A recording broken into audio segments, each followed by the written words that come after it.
Hello everyone, आज के इस सेशन में आप सबका स्वागत है। मैं चंदन प्रसाद। आज के इस सेशन में झारखंड सामान्य ज्ञान विद एमसीक्यूज जो मनीष रंजन की बुक आती है उसका हम लोग ये लाइव सेशन का आपका क्लास नंबर 3 डिस्कस करेंगे, जिसमें कि आपका झारखंड के मध्यकालीन इतिहास से बहुत सारे डिफरेंट एमसीक्यूज नए आपको बना के यहाँ पर आपको दिए जाएंगे, जो कि आपके आगामी परीक्षा जेपीएससी और जेएसएससी के लिए बहुत ही महत्वपूर्ण होगा और संपूर्ण तथ्यों के साथ इसमें आपका डिस्कस किया जाता है। इससे पहले भी आपका 2 सेशन हो चुके हैं, अगर उसे आपने नहीं देखा है तो जरूर देखिएगा। और ये सेशन आपका 5 बजे शाम को ये होता है, जो कि हमारे AS.PCS यूट्यूब चैनल पर उपलब्ध है। अगर अभी तक आपने इस चैनल को सब्सक्राइब नहीं किया है तो जरूर कर ले और बेल आइकन को प्रेस कर दीजिए, जिससे आने वाले न्यू लाइव सेशन और न्यू वीडियो की नोटिफिकेशन आपको मिलती रहेगी। तो चलिए आज का सेशन स्टार्ट करते हैं।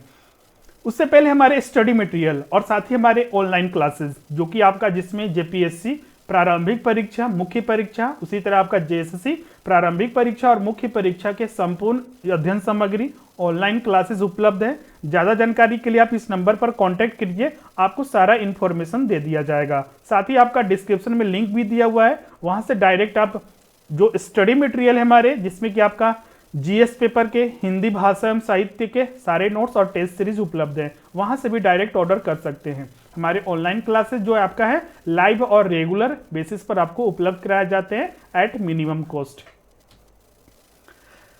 सेशन स्टार्ट होने से पहले, प्रश्न में जाने से पहले हम लोग कुछ आपके साथ डिस्कस करना चाहेंगे। मनीष रंजन जो बुक है आपका, उसमें मध्यकालीन जो झारखंड का इतिहास है उसे विशेष रूप से शामिल किया गया है। ज्यादा जानकारी तो हमें नहीं मिलती है उस बुक से या फिर किसी भी जगह, क्योंकि उतनी सारे जो झारखंड से रिलेट करके कोई स्पेसिफिक बुक नहीं आती है, जिसके आधार पर हमें बहुत सारी चीजों को नहीं समझ में आता है। लेकिन फिर भी हम लोग कोशिश किए हुए हैं कि यहाँ पर हर चीज को आपको बारीकी से समझाया जाए। प्रश्न क्या एग्जाम में पूछा जा सकता है, उन चीज पर भी हम लोग गौर करेंगे। सबसे पहले अगर हम बात करें, अगर झारखंड का प्राचीन इतिहास, हमारा जो पहला और दूसरा सेशन भी हुआ था, चूंकि यहाँ पर जो भी होता है रेगुलर बेसिस पर हम लोग यहाँ पर डिस्कस कर रहे हैं मनीष रंजन बुक के जो एमसीक्यूज हम बना के आपके सामने प्रेजेंट करते हैं। सेशन 1 और सेशन 2 जो हुआ था आपका, झारखंड का प्राचीन इतिहास को हमने शामिल किया था, जिसमें कि सारे तथ्यों के साथ कैसे प्रश्न पूछे जा सकते हैं उसको भी हमने देखा था। अब मनीष रंजन के मध्यकालीन के टॉपिक आपने स्टडी किया होगा, तो टॉपिक को स्टडी करते वक्त बहुत सारी चीजों आपको ध्यान में रखे भी होंगे, बहुत सारे भूल भी जाते हैं। और सबसे ज्यादा दिक्कत ये होती है कि इसमें से कौन सा टॉपिक को हम ध्यान रखें जो कि एग्जाम में पूछा जा सकता है, तो उन्हीं के आधार पर हम लोग यहाँ पर प्रश्न प्रेजेंट किए हुए हैं। झारखंड के मध्यकालीन इतिहास के बारे में अगर हम बात करें तो आप देख सकते हैं कि झारखंड के मध्यकालीन इतिहास में जो बताया गया है आपका मुगलों का प्रभाव को देखा जाता है। यहां यह भी समझना जरूरी है कि मुगल शासन के अधीन बहुत सारे झारखंड के क्षेत्र शामिल हो चुके थे, लेकिन समय समय पर चूंकि कभी ऐसा भी स्थिति बनता था कि मुगल जो शासक थे उनका प्रभाव कम हो जाता था, या फिर उनके जो शासक था उनका मृत्यु हो जाता था, जैसे कि अकबर, शाहजहां। तो इन सारे शासक की मृत्यु के बाद जो क्षेत्र होते थे, मान लीजिए हम छोटा नागपुर का बात करें, सिंहभूम का बात करें, पलामू क्षेत्र का बात करें, तो इन पर मुगलों का प्रारंभ से जब से वो यहां पर स्थापित हुए उन्होंने अधिकार कर लिया, लेकिन बाद में समय समय पर वो अपने आप को स्वतंत्र भी घोषित करते थे और वो अनिश्चितता जो होती थी मुगल साम्राज्य में, और वहां पर किसी शासक की मृत्यु के कारण वो खुद को फिर स्वतंत्र घोषित करते थे और फिर वो स्वयं चलते थे।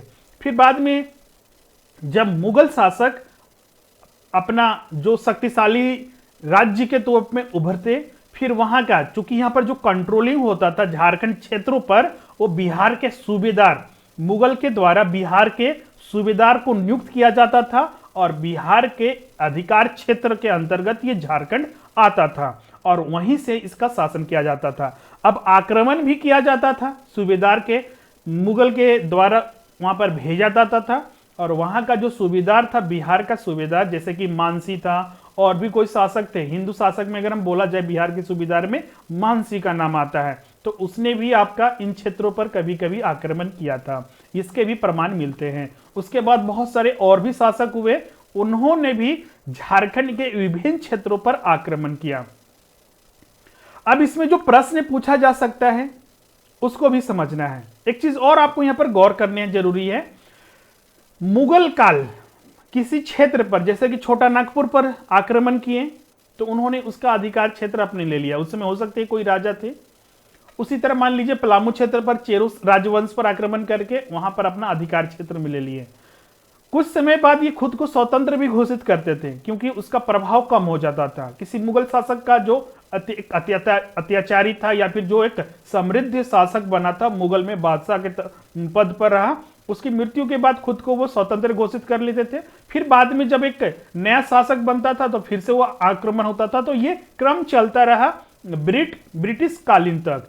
तो वही चीज आपको यहां पर ध्यान रखना है। अब एग्जाम में किस तरह के प्रश्न यहां पर पूछे जा सकते हैं, तो एग्जाम में जनरली यहां पर देखा गया है कि मुगल कालीन से जो प्रश्न पूछे जाते हैं वो जोड़ के पूछे जाते हैं। जैसे कि मुगल के शासक और झारखंड के शासक, झारखंड क्षेत्र चूंकि एक सिंगल राज्य नहीं था झारखंड, उसमें बहुत सारे डिफरेंट राजवंश के बेसिस पर वो बटा हुआ था। जैसे कि छोटा नागपुर था, सी वंश था, ढालवम था और पलामू क्षेत्र था, और भी बहुत सारे क्षेत्र थे जिसमें छोटे छोटे राज्य में बटे हुए थे। सबसे ज्यादा जो प्रभावशाली था आपका कोकरा राजवंश था, नागवंश था, पलामू का जो चेरो वंश था, सीभूम वंश था। तो ये सारे सी वंश थे जो कि आपका बहुत ज्यादा प्रभावशाली थे। फिर भी उन पर अधिकार मुगलों के द्वारा किया गया। प्रश्न यहीं पर उनका स्थापित करते हैं और प्रश्न पूछे जाते हैं। आज हम लोग बेसिकली वही देखने भी वाले हैं कि किस तरह से प्रश्न यहां से आता है। और आपको यहां पर ध्यान रखना है कि जो मुगलों का सेना का नेतृत्व किसने किया, किसके काल में, किस मुगल शासक के काल में इन क्षेत्रों पर विजयी गाथा लिखी गई मुगल सेना के द्वारा। बिहार के किस सूबेदार ने झारखंड पर आक्रमण किया, जो भी राजवंश थे उन पर। तो ये सारे प्रश्न थे जो कि आपको ध्यान में रखना है। अब कुछ शासक ऐसे भी थे जिन्होंने मुगल के द्वारा तो उस पर आक्रमण किया गया, लेकिन उसका फायदा उठाकर वो उनसे पराजित नहीं हुए। बहुत सारे पराजित भी हुए, तो उन्हें भी ध्यान में रखना है। कुछ ईस्वी वगैरह भी, कोई जो डेट होता है उसे भी एग्जाम में डायरेक्टली पूछा जाता है। तो उन सारी बातों का आपको ध्यान रखना है। क्लियर है? तो ये सारा एक सैंपल था जो कि हमने आपको बताया है। हम ये यहां पर किस तरह से प्रश्न पूछे जा सकते हैं उस चीज को डिस्कस किया। अब बात करते हैं प्रश्न कैसे आते हैं। तो चलिए हम लोग प्रश्न संख्या 1 से स्टार्ट करते हैं। प्रश्न 1 है आपका, जहांगीर के शासनकाल में छोटा नागपुर राज्य से संबंधित निम्नलिखित कथनों पर विचार कीजिए। पहला कथन है आपका, जहांगीर के द्वारा बिहार का सूबेदार इस्लाम खान को छोटा नागपुर पर आक्रमण करने का निर्देश दिया गया। दूसरा है आपका, उस समय छोटा नागपुर नागवंश का राजा दुर्जनशाल था। उपयुक्त में से कौन सा कथन सही है? सही कथन फाइंड आउट करना है। कोड आपका दिया हुआ है ए, बी, सी और डी। सबसे पहले हम लोग संबंधित तथ्यों को देखते हैं। इसमें महत्वपूर्ण तथ्य क्या है?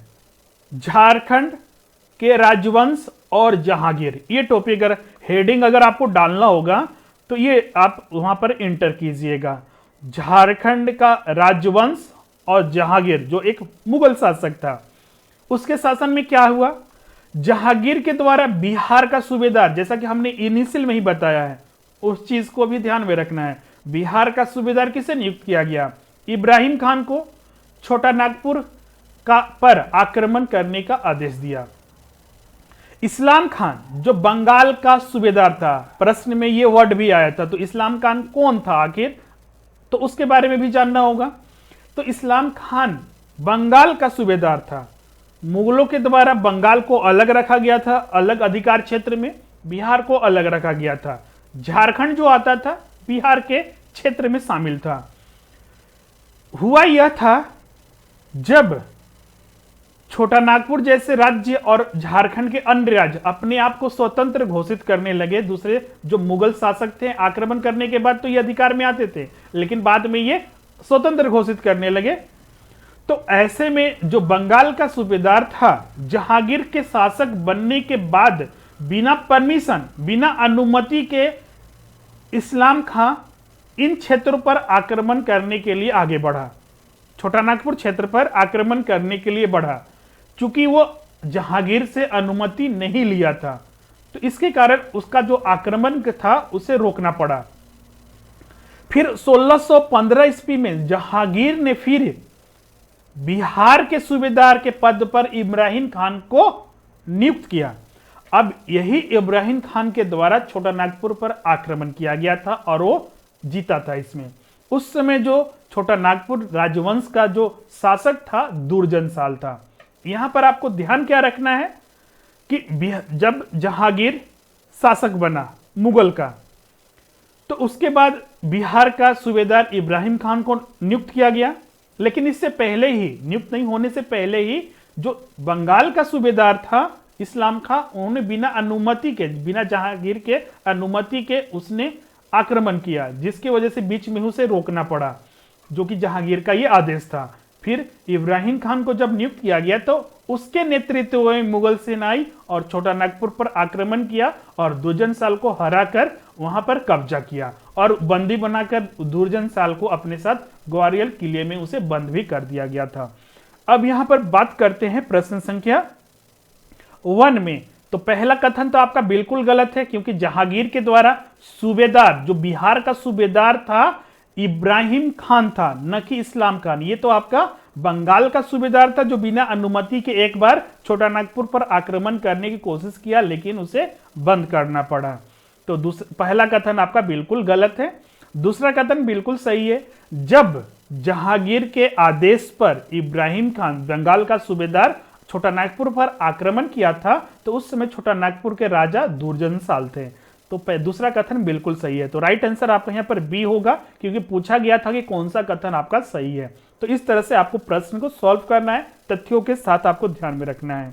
प्रश्न संख्या 2, मुगल कालीन के समय चेरो वंश से संबंधित निम्नलिखित कथनों पर विचार कीजिए।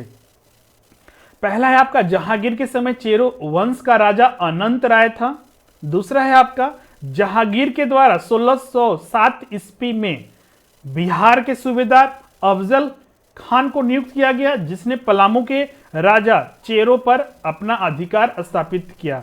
उपयुक्त में से कौन सा कथन सही है वो आपको बताना है। कोड भी आपका दिया हुआ है ए, बी और सी और डी। अब समझते हैं कुछ पॉइंट को, महत्वपूर्ण तथ्य को समझना होगा।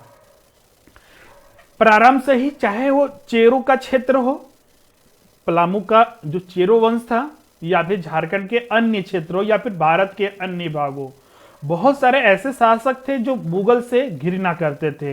वो उसके विरोधी भाव रखते थे, उसके अधीन नहीं होना चाहते थे। यही भावना चेरो में भी थी। मुगल के प्रति वो घोर विरोधी भाव रखते थे। यही भावना जो वहां का अगला जो राजा बना था अनंत राय, उसके भी मन में ये था मुगलों के प्रति। अनंत राय एक शक्तिशाली राजा था, बन के उभरा। उसका फायदा यह हुआ था, शक्तिशाली बनने के पीछे एक कारण था उसका। जब बिहार के सूबेदार अफजल खान को नियुक्त किया गया जहांगीर के द्वारा 1607 ईस्वी में, और साथ ही इबादत खान को बिहार का दीवान और बख्शी बनाया गया था। इन दोनों को हुक्म दिया गया जहांगीर के द्वारा जाकर चेरो के जो राजा हैं, चेरो जो वंश है, उस पर आक्रमण करें और उसे हमारे अधीन करें। लेकिन इसी बीच में अफजल खान की मृत्यु हो गई थी, जिसका फायदा अनंत राय को मिला और ये लंबे समय तक अपना शासन चलाता रहा। करीब ऐसा माना जाता है इतिहासकारों के अनुसार कि उसने 30 से 31 वर्ष तक एक लंबा शासन किया था।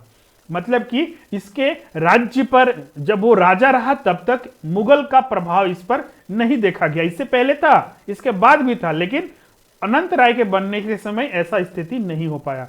हाँ, अफजल खान की मृत्यु नहीं होती तो ये स्थिति बदल जाता, लेकिन उसकी मृत्यु हो गई थी, जिसकी वजह से वो एक लंबे समय तक शासन करता रहा। अब हम लोग प्रश्न पर आते हैं। प्रश्न आपका 2, इसमें पहला कथन था जहांगीर के समय चेरो वंश का राजा अनंत राय था। बिल्कुल ये सही है, अभी हमने बताया। दूसरा आपका जहांगीर के द्वारा 1607 में बिहार के सूबेदार अफजल खान को नियुक्त किया गया, जिसने पलामू के राजा चेरो पर अपना अधिकार स्थापित किया, जो कि बिल्कुल गलत है। बिल्कुल ये नियुक्त हुआ था 1607 ईस्वी में अफजल खान को नियुक्त किया गया था और दीवान भी बनाया गया था इबादत खान को और बख्शी, और इनके दोनों के नेतृत्व में आक्रमण करना था। लेकिन इसी बीच में अफजल खान की मृत्यु हो गई थी, जिसकी वजह से वो आक्रमण ही नहीं कर पाया, जिसकी वजह से उस पर अधिकार नहीं हुआ था। तो पहला कथन यहां पर बिल्कुल सही है, तो राइट आंसर आपका यहां पर ए होगा। प्रश्न संख्या 3, झारखंड के मध्यकालीन इतिहास से संबंधित निम्न में से कौन सा कथन सही नहीं है? गलत कथन आपको यहां पर फाइंड आउट करना है। पहला कथन है आपका 1340 में तुगलक वंश के मोहम्मद बिन तुगलक ने अपनी सेना के साथ हजारीबाग पर आक्रमण किया। दूसरा कथन है आपका मोहम्मद बिन तुगलक ने अपनी सेना ने नागवंश शासित पर अपना अधिकार स्थापित नहीं कर पाया।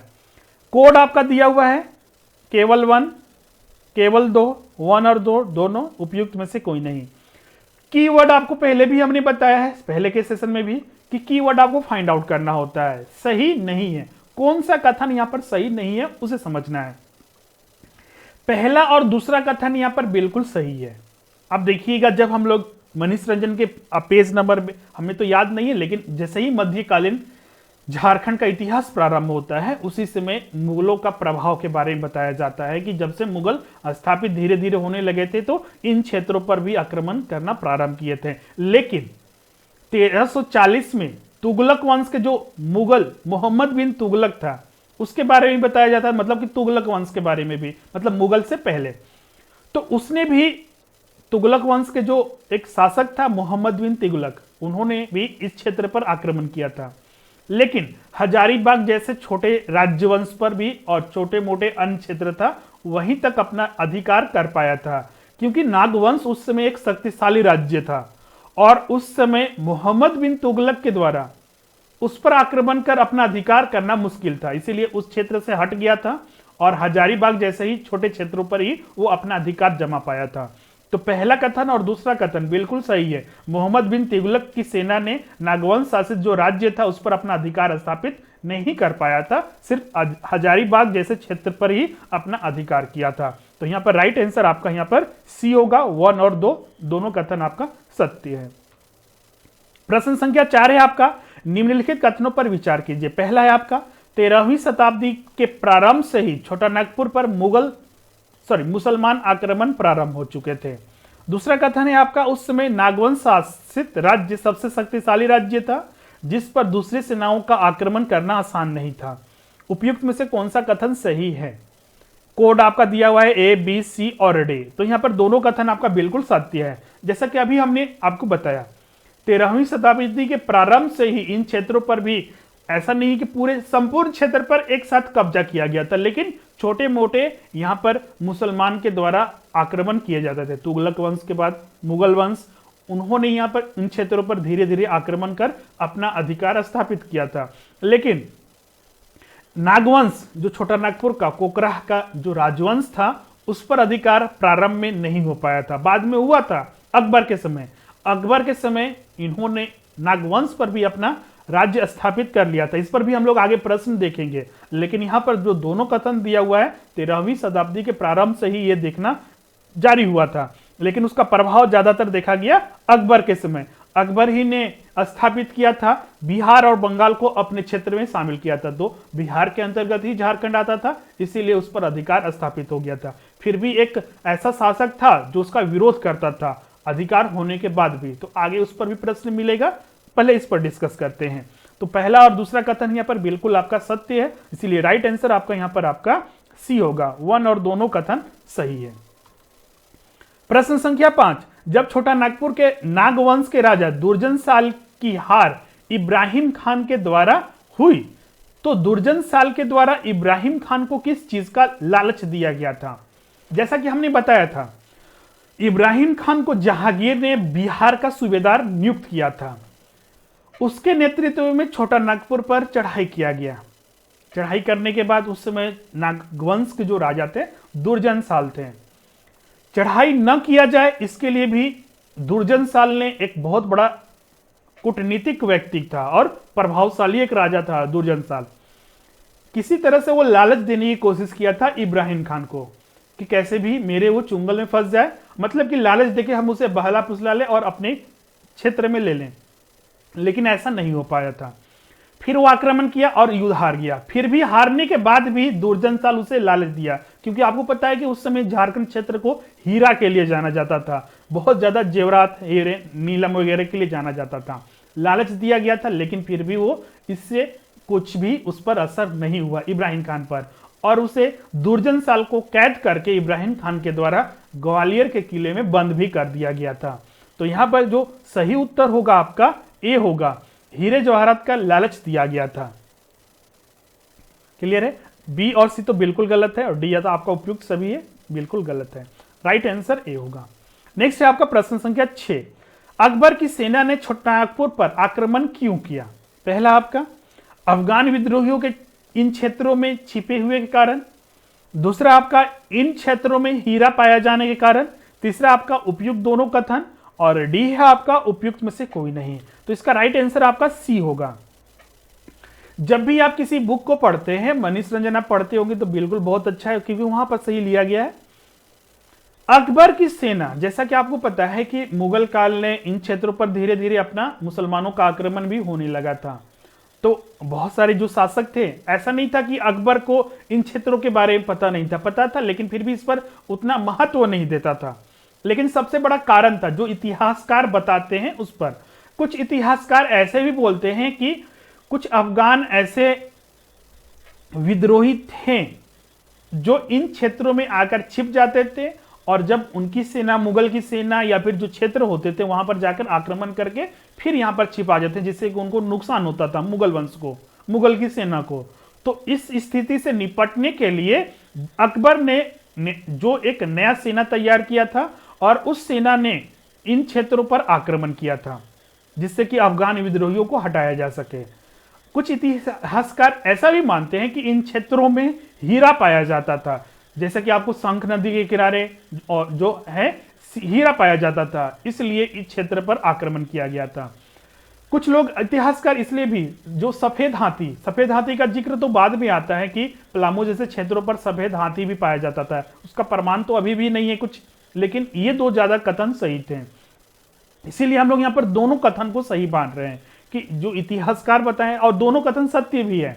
अफगान विद्रोहियों का छिपे हुए कारण सबसे ज्यादा, लेकिन ज्यादा जो इतिहासकार जोर देते हैं वो पहला कथन पर ज्यादा देते हैं, और दूसरा कथन को हो सकता है कि जब यहां पर आक्रमण किया गया तब उन्हें पता चला होगा कि यहां पर हीरा बहुत ज्यादा पाया जाता है, ये भी स्थिति हो सकता है। तो यहां पर दोनों कथन आपका सत्य है, इसीलिए राइट आंसर हम लोग यहां पर सी को टिक करेंगे।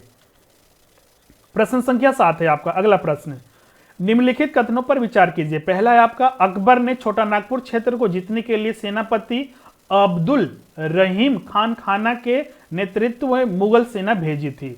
दूसरा है आपका 3 मार्च 1575 को हुए युद्ध में मुगल सेना की जीत हुई और बिहार बंगाल मुगल शासन के, बिहार और यहां होगा, और बंगाल मुगल शासन के अधीन में आ गया। अब इसमें से बताना है कौन सा कथन आपका सही है। कोड आपका दिया हुआ है ए, बी, सी और डी। अभी हमने जो डिस्कस किया था, प्रारंभ से ही हम बता रहे हैं कि अकबर के शासन काल में इन क्षेत्रों पर ज्यादा आक्रमण हुए और उन्हें अपने अधिकार क्षेत्र में लाया गया। अकबर ने ही पहली बार, मतलब कि ऐसे भी पहले थे मुस्लिम शासक थे जो इन क्षेत्रों पर आक्रमण किए थे और कुछ क्षेत्रों को अपने अधिकार में लिए थे, लेकिन सबसे ज्यादा जो प्रभाव देखा गया था अकबर के समय। अकबर ने छोटानागपुर क्षेत्र को जीतने के लिए जो सूबेदार था, सेनापति था, अब्दुल रहीम को भेजा था उसके नेतृत्व में, ये बिल्कुल सही है कथन। और यहाँ पर दूसरा कथन भी बिल्कुल सही है, उसके नेतृत्व में 3 मार्च 1575 को मुगल सेना ने इन क्षेत्रों पर अपना अधिकार स्थापित कर लिया। और ऐसा भी माना जाता है कि उसी समय से बिहार और बंगाल पूरा का पूरा यह क्षेत्र, इंक्लूडिंग झारखंड, क्योंकि वो उसी क्षेत्र में आता था, बिहार के क्षेत्र में, तो वो पूरा का पूरा मुगल के अधीन हो गया। लेकिन कुछ ऐसे भी शासक थे, जैसे कि छोटानागपुर का जो नागवंश है, वो मुगल के अधीन नहीं अपने आप को मानता था, लेकिन बाद में भी 1558 या 85 था आपका, सॉरी 1585 ईस्वी में उसने भी इस पर कब्जा कर लिया था।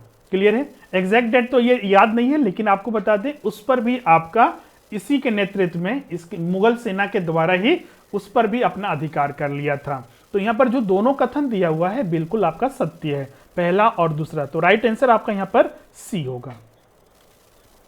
नेक्स्ट है आपका प्रश्न संख्या 8, अकबर के द्वारा झारखंड के बहुत सारे क्षेत्रों पर अपना अधिकार स्थापित करने के बावजूद छोटा नागपुर के नागवंशी राजा ने मुगल अधीनता स्वीकार नहीं की थी। अभी जो हम डिस्कस कर रहे थे वही है। 1575 को तो मुगल सेना ने बिहार और बंगाल को अपने क्षेत्र में ला लिया और झारखंड उसी क्षेत्र में आता था।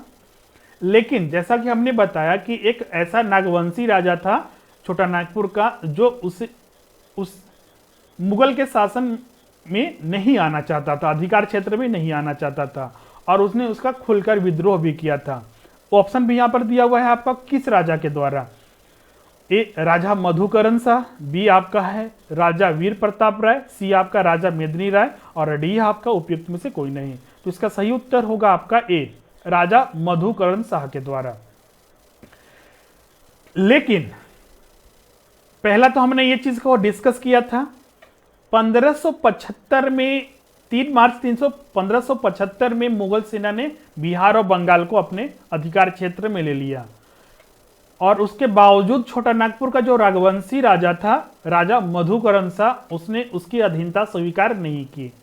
लेकिन बाद में 1585 में, जो आपको डेट हम बता रहे थे वो बिल्कुल सही था, 1585 में शहबाज खान के नेतृत्व में फिर से नागवंशी राज्य पर आक्रमण किया गया था। उसे पराजय कराया गया, मतलब कि नागवंशी राजा पराजय हुआ। उसके बाद कुछ शर्तों के साथ उसने मुगली सेना को अपना राज्य सौंप दिया, लेकिन बाद में उसे फिर वापस कर दिया गया था उसके राज्य को, क्योंकि वो कुछ कर देने के लिए तैयार हो गया था मुगलों को, इसीलिए उसे राज्य वापस दे दिया गया था।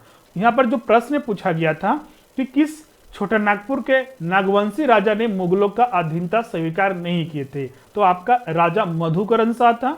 लेकिन बाद में शहबाज खान के नेतृत्व में इस पर आक्रमण हुआ 1585 में, और उसे अपने अधिकार क्षेत्र में लाया गया, और फिर उसे कुछ कर सालाना देना पड़ा था। प्रश्न संख्या 9 है आपका, मुगल कालीन सेनापति, जिसे बिहार का सूबेदार बोल सकते हैं, मानसिंह के द्वारा अफगान विद्रोही जुनैद का पीछा करते हुए कब वह सिंहभूम से गुजरा था? ऑप्शन है आपका 1590, 1588, सी है आपका 1594, और डी है आपका उपयुक्त में से कोई नहीं। तो इसका सही उत्तर होगा ए, 1590। मनीष रंजन के बुक देखिएगा, ये 90 और 91 लिखा हुआ है। एग्जैक्ट डेट, एक्चुअली क्या होता है कि यही चीज हम प्रारंभ में भी आपको बताए थे, एग्जैक्ट डेट पता नहीं रहता है, तो इतिहासकार अपने अनुसार लिख लेते हैं सुविधा अनुसार 91, 90, 91। ये तो एक ही एग्जैक्ट डेट में हुआ था, लेकिन वो सही समय पता नहीं रहता है, इसलिए 90, 91 लिखा जाता है। ऑप्शन में सिर्फ हम एक ही डेट के लेके चले थे, तो यहाँ पर 90 को हमने यहाँ पर शामिल किया था। किताब देखिएगा तो उसमें 90, 91 माना जाता है। अब आते हैं घटनाक्रम पर। घटना क्या हुआ था? प्रश्न क्या था आपका कि जो सेनापति, या फिर जो बोल सकते हैं कि बिहार का सूबेदार, जिसको नियुक्त किया गया था मानसिंह को, अफगान सेना, आपको पता है कि प्रारंभ से ही इन क्षेत्रों में अफगानी लोग, विद्रोही लोग आके छुप जाते थे और मुगल पर फिर आक्रमण करते थे। एक जुनैद, वही सबसे बड़ा एक अफगान का विद्रोही था, मुगल का विद्रोह करता था, वो भी आके छिपा करता था। तो बिहार के सूबेदार मानसिंह के नेतृत्व में एक बड़ी सेना तैयार की गई थी जुनैद को पकड़ने के लिए। जब वो पकड़ने के लिए प्रारंभ हुआ इनका नेतृत्व, तो उसी क्रम में सिंहभूम क्षेत्र से वो गुजरा था। क्लियर है? यहां पर जो सिंहभूम के राजा थे उस समय राजा रंजीत सिंह थे, जिसने मुगलों की अधीनता स्वीकार नहीं की थी, लेकिन रंजीत सिंह ने स्थिति का आकलन करते हुए अधीनता स्वीकार कर ली। मतलब कि बिहार के जो सूबेदार मानसिंह था इन क्षेत्रों से गुजरा, और गुजरते वक्त ही इन क्षेत्रों को अपने अधिकार क्षेत्र में लेना सही समझा। इससे पहले सिंहभूम जो राजा थे, राजा रंजीत सिंह, उन्होंने मुगलों की अधीनता स्वीकार नहीं की थी, लेकिन ऐसी स्थिति उस समय उत्पन्न हो गई थी, क्योंकि अगर नहीं उनकी अधीनता स्वीकार कर लेते तो उन्हें नुकसान होता, युद्ध करना पड़ता, और फाइनली उन्हीं की हार ही हो जाती थी, जो अन्य क्षेत्रों को देखा जा रहा था। इसीलिए उन्होंने अपनी समझदारी से काम लिया और अधीनता स्वीकार कर लिया, और कुछ सालाना कर देना मंजूर हुआ। जब अकबर का सेनापति मानसिंह 90 से 91 में अफगान विद्रोही जुनैद का पीछा करते हुए सिंहभूम से गुजरा, तो इसकी नजर इन क्षेत्रों पर ही पड़ी थी, और उसके बाद इस क्षेत्र को अपने अधिकार क्षेत्र में लिया था। तो यहां पर राइट आंसर क्या होगा? 90। 90, 91 भी अगर एग्जाम में आता है, अगर सिर्फ 91 भी आता है तो आप उसको टिक कीजिएगा। आप मन में आएगा 90, 91 दोनों रहेगा तो ऐसा मुश्किल है, तब एग्जैक्ट आंसर दोनों में से कोई एक हो सकता है। नेक्स्ट है आपका प्रश्न संख्या 10। निम्नलिखित कथनों पर विचार कीजिए। पहला कथन है आपका, जब जहांगीर के बाद शाहजहां के शासनकाल में शाइस्ता खान को बिहार का सूबेदार नियुक्त किया गया, जिसे शाहजहां के द्वारा पलामू पर आक्रमण करने का निर्देश दिया गया। जहांगीर के बाद, स्टेटमेंट थोड़ा डिफिकल्ट है लेकिन समझ में अच्छे से आएगा। जहांगीर के मृत्यु के बाद शाहजहां मुगल का शासक बना। शाहजहां ने बिहार का सूबेदार शाइस्ता खान को नियुक्त किया और शाइस्ता खान ने ही पलामू पर आक्रमण किया था। यह पहला कथन है। दूसरा कथन है आपका 1589 में चेरों और मुगल सेना में युद्ध में चेरों की हार का सामना करना पड़ा और प्रताप राय को मुगलों की अधीनता स्वीकार करनी पड़ी। आपको इसमें से बताना है कौन सा कथन सही नहीं है। केवल दो, केवल एक, 1 और 2 दोनों, नहीं 1 नहीं 2। संपूर्ण तथ्यों को पहले हम लोग डिस्कस करते हैं, उसके बाद प्रश्न पर चलेंगे। पहले हम लोग ये समझते हैं जहांगीर का स्थिति है क्या, प्रश्न हमने देखा था। अब आते हैं हम लोग शाहजहां। अब मुगल का जो शासक है शाहजहां है। जब मुगल का शासक शाहजहां बना तो बिहार का सूबेदार जो नियुक्त किया गया, शाइस्ता खान को नियुक्त किया गया।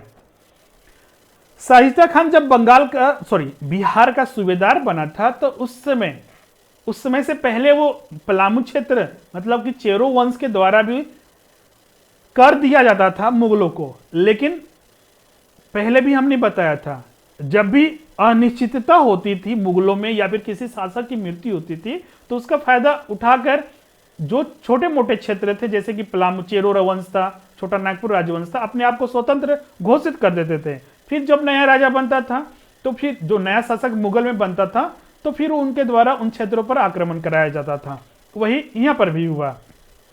जहांगीर की मृत्यु हुआ तो जहांगीर की मृत्यु के बाद पलामू के जो राजा था उसका फायदा हुआ और उन्होंने अपने आप को स्वतंत्र घोषित किया और कर देना बंद कर दिया मुगलों को। शाहजहां बना शासक। शाहजहां बनने के बाद बिहार का सूबेदार शाइस्ता खान को नियुक्त किया गया। जब शाइस्ता खान को पता चला कि मुगल को कर देना बंद कर दिया गया है चेरो पलामू क्षेत्र के द्वारा, तो फिर उसने इस क्षेत्र पर आक्रमण किया। 12 अक्टूबर 1941 को शाइस्ता खान ने पलामू क्षेत्र पर आक्रमण कर दिया। 26 जनवरी 1642 को मुगलों और चेरों के बीच में भीषण युद्ध चला था, जिसमें कि चेरों की हार हुई थी। प्रताप राय को बंदी बना लिया गया, क्योंकि उस समय जो चेरो वंश का जो राजा था प्रताप राय था। प्रताप राय को बंदी बना लिया गया और प्रताप राय ने मुगलों की अधीनता स्वीकार कर ली और रिहाई के बदले शाइस्ता खान को उस समय उसने 80,000 रुपए रकम भेंट की थी, तब उसको जाकर छोड़ा गया था। प्रश्न पर आते हैं। अब प्रश्न था आपका कि कथन जो दिया हुआ था 2, अब उसमें से बताना है कौन सा कथन सही नहीं है। पहला कथन आपका, जहांगीर के बाद शाहजहां के शासनकाल में शाइस्ता खान को बिहार का सूबेदार नियुक्त किया गया था और उसी के द्वारा पलामू पर आक्रमण हुआ। यह बिल्कुल सही कथन है, अभी हमने डिस्कस किया। 1589 को, जो कि बिल्कुल गलत है, 1542 क्लियर है, 1642 1642 में चेरो और मुगल सेना के बीच में युद्ध हुआ था, जिसका नेतृत्व शाइस्ता खान ने किया था और चेरो राजा की हार हुई थी और चेरो को अधीनता स्वीकार करना पड़ा था मुगलों का। क्लियर है। और उस समय जो प्रताप राय थे उसको बंदी भी बना लिया गया था। यही चीज हमने यहाँ पर डिस्कस भी किया था। और जो यहाँ पर प्रश्न पूछा गया था कौन सा कथन सही नहीं है, तो दूसरा कथन सिर्फ यहाँ पर सही नहीं है, पहला कथन आपका सही है। ये सारे कीवर्ड बहुत सारे स्टूडेंट इसमें कंफ्यूज करते हैं, सही है, सही नहीं है, गलत स्टेटमेंट कौन सा है, तो वो सारी चीज आपको देखना है। तो यहाँ पर दूसरा कथन जो है आपका गलत है, पहला कथन सही है। पूछा क्या गया था, सही नहीं है, वो आपको फाइंड आउट करना है। तो राइट आंसर आपका यहाँ पर क्या होगा, ए होगा। केवल 2 कथन जो है आपका गलत है, पहला कथन सही है। नेक्स्ट है आपका प्रश्न संख्या 11। 1730 में जब मुगलों के द्वारा छोटा नागपुर पर आक्रमण कर उसे अपने अधिकार क्षेत्र में लिया गया तो वहां के राजा ने मुगलों को 12,000 सालाना कर देने के लिए मान गए। उस समय छोटा नागपुर नागवंश के राजा कौन थे? पहला है आपका उदयनाथ शाह, बी है आपका शिवनाथ शाह, सी है आपका यदुनाथ शाह और डी है आपका उपयुक्त में से कोई नहीं। तो इसका सही उत्तर होगा आपका बी, शिवनाथ शाह। संबंधित तथ्यों को देखते हैं, उसके बाद फिर प्रश्न पर चलेंगे। 1724 में धीरे धीरे समय बढ़ता गया। उस समय पहले हमने देखा अकबर ने इन क्षेत्रों पर आक्रमण किया तो उसे अपने अधिकार क्षेत्र में लिया, शाहजहां में भी, जहांगीर में भी और अन्य मुगल शासक में भी स्थिति बना रहा। 1724 में स्थिति क्या था उसको भी हम लोग समझते थे। 1724 तक नागवंश का जो राजा था आपका यदुनाथ शाह था, उसने शासन किया। इसके बाद शिवनाथ शाह को गद्दी पर बैठाया गया। शिवनाथ शाह को नागवंश का राजा घोषित किया गया। वही चीज इसको भी बेनिफिट हुआ, मुगलों की अनिश्चितता, मतलब कि मुगल काल उस समय अच्छा कंडीशन में नहीं थे, तो उसने भी मुगलों को कर देना बंद कर दिया। पहले दिया जाता था, दूसरे शासक थे उस समय दिया जाता था, लेकिन जब शिवनाथ शाह गद्दी पर बैठा तो उस समय मुगलों की स्थिति ऐसी नहीं थी कि उस पर उनका अधिकार लूज हो गया था, बोल सकते हैं कि कमजोर हो गया था। इसीलिए उसका फायदा उठाया शिवनाथ सिंह ने और मुगलों को कर देना बंद कर दिया। लेकिन जो बिहार का सूबेदार था फखरुद्दौला, नागवंश के राजा से नाखुश था, इसीलिए 1730 में छोटा नागपुर पर आक्रमण कर दिया, जिसमें शिवनाथ शाह की हार हुई थी, जो उस समय नागवंश का राजा था। इसके बदले मुगलों को उसने 12,000 सालाना कर देना स्वीकार कर लिया।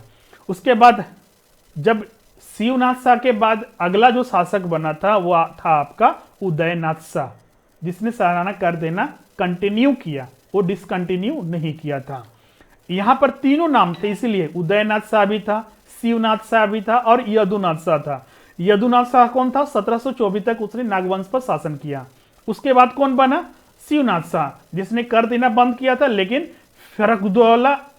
फखरुद्दौला के द्वारा, जो बिहार का सूबेदार था, नया सूबेदार, उसने आक्रमण किया, फिर से उसे अपने में मिला लिया और सालाना 12,000 कर देना स्वीकार किया गया। उसके बाद जो शासक बना था नागवंश का वो था उदयनाथ शाह, जिसने भी कर देना स्वीकार किया। क्लियर है?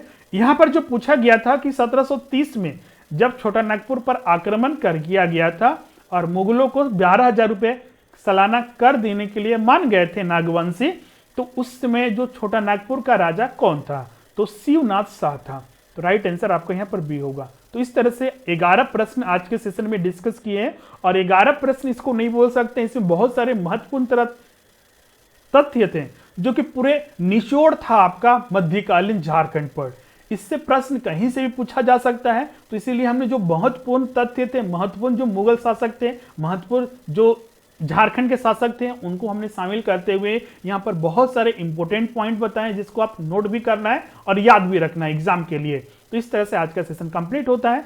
तो अगर वीडियो आपको अच्छा लगता है तो जरूर इसे लाइक कीजिएगा और अपने फ्रेंड के साथ अपने ग्रुप में फेसबुक पर, व्हाट्सएप पर, टेलीग्राम पर जरूर शेयर कीजिएगा, जिससे कि और सारे छात्र यहाँ पर जुड़ेंगे और उन्हें बेनिफिट मिलेगा। और अभी तक आपने इस चैनल को सब्सक्राइब नहीं किया है तो जरूर कर लीजिएगा। आप हमें अनअकैडमी भी फॉलो कर सकते हैं, सर्च कीजिए चंदन सर। वहाँ पर हमारे बहुत सारे कोर्सेज आपको, लाइव सेशन आपको मिलेंगे। वहाँ पर अभी 9 AM से सेशन चल रहे हैं और 11 AM से 2 सेशन आपका उपलब्ध है। मिलते हैं नेक्स्ट वीडियो में। इसी तरह आपका वैल्यूएबल कमेंट का इंतजार रहेगा। कुछ सजेशन करना चाहते हैं तो यहाँ पर आप कमेंट करके बता सकते हैं। उन चीज़ों को भी हम ध्यान में रखकर आगे से वीडियो और भी शामिल करेंगे। Thank you.